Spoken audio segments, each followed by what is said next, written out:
তারা বিবেককামী শক্তির মতো বিভাজনের রাজনীতিটা তারা বাচ্চা নিচ্ছে।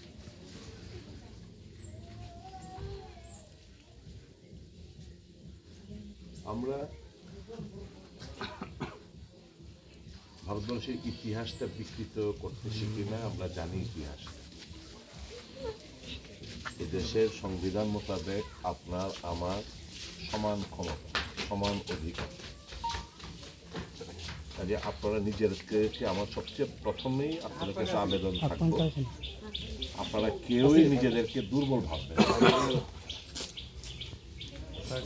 আপনারা কেউই দুর্বল না। দুর্বল ভাবলে এই দুষ্কৃতিকারীরা আরো চাইপা বইব, চাইপা ধরব। কাজে যেহেতু আপনারা দুর্বল না, আপনার সমান অধিকার, সংবিধান প্রদত্ত অধিকার আপনাদের সমান, মাথা নোয়া দেন আল্লাহর দরবারে, অন্যায়ের কাছে মাথা নোয়ায় না। যা ঘটনা ঘটছে তার তো এরা মানুষ ক্যাটাগরিতে পড়ে বলে আমার মনে হয়। মনুষ্যত্বর কোনো ইয়ে নাই। এই দুষ্কৃতীদের কাছে কোনো ধর্ম হয় না। ধর্ম যদি থাকতো গরু পুরাইলে নয়, কাবিদার এভাবে যা চিত্র দেখছে, ফটো এরকম ভাবে পুরানোর কথা। কাজেই এরা, আমি কোনো রাজনৈতিক রঙ লাগাইতে চাই না, আমি শুধু এদেরকে সমাজদ্রোহী এবং দুষ্কৃতিক হারমাত বাহিনী, এগুলোর আপনারাও ছিলেন, আমরাও বিভিন্নভাবে নাম টামগুলো আমরাও কালেকশন করছি। বিচার এখনো নাও পাইতে না,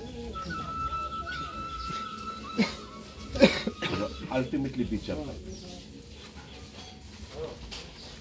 মানুষকে দমন পীড়ন করে ফ্যাসিবাদীরা বেশিদিন কোথাও, পৃথিবীর কোথাও ফ্যাসিবাদী শক্তিরা কোনোদিন বেশিদিন টিকে থাকতে পারে।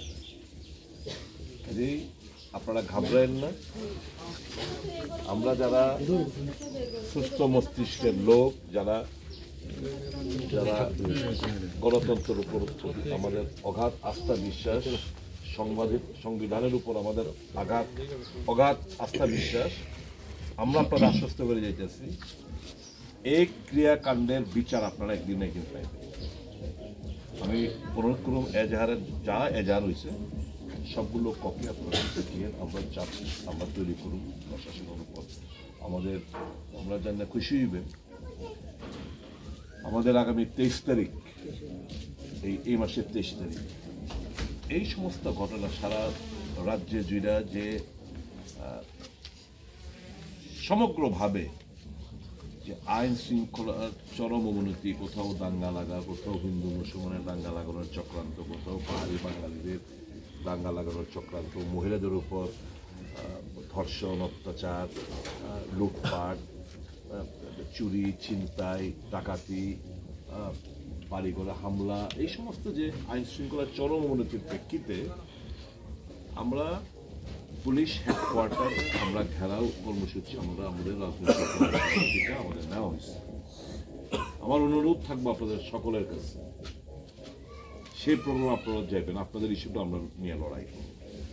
আপনাদের সকলের কাছে আমার অনুরোধ থাকবো, সবাই মিলে আপনারা যাবেন 23 তারিখ।